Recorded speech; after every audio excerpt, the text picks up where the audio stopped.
60 élus se sont interrogés en fin de mandat sur leur vécu quant à la mise en œuvre du développement durable dans leur commune. Je vous propose quand même d'écrire ces petites idées un peu fortes.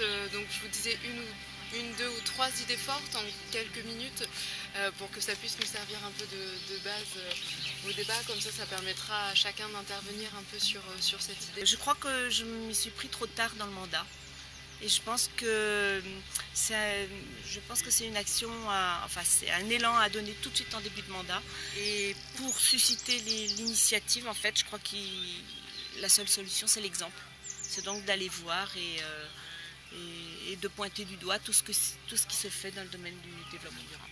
En gros, on a arrêté de parler Agenda 21, développement durable et se réunir sur les problèmes, parce que simplement, quand il y a trop d'idées qui fusent et qu'on n'en finance pas, les gens se découragent.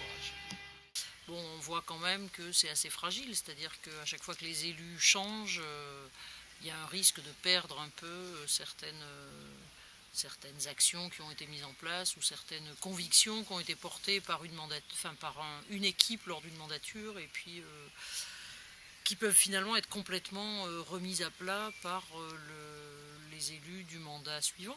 On a fait quart d'heure par quart d'heure, par exemple.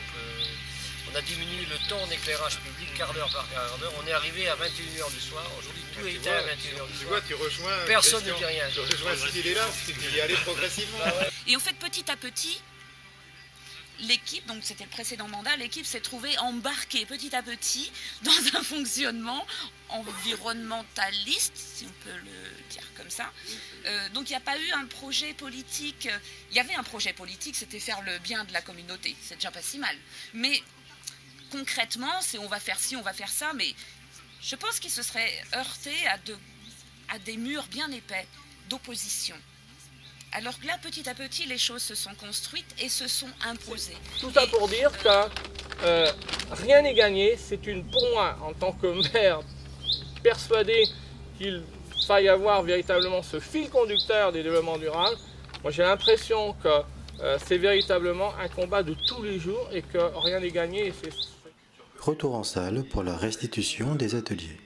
Un des points importants de notre discussion, c'était comment réussir à élaborer, je dirais, une culture commune, que cette culture commune pouvait se construire à travers de la formation, et en particulier a été évoqué le fait que d'aller voir ailleurs ou d'inviter un tiers, comme ça a été aussi dit tout à l'heure, une personne extérieure qui vient aussi témoigner de ce qui se fait ou des enjeux, enfin voilà, eh bien, étaient de très bons moyens, très bons vecteurs pour se forger cette culture commune. Chaque projet concret, justement, crédibilise la démarche et donc, je pense, fait avancer cet esprit-là.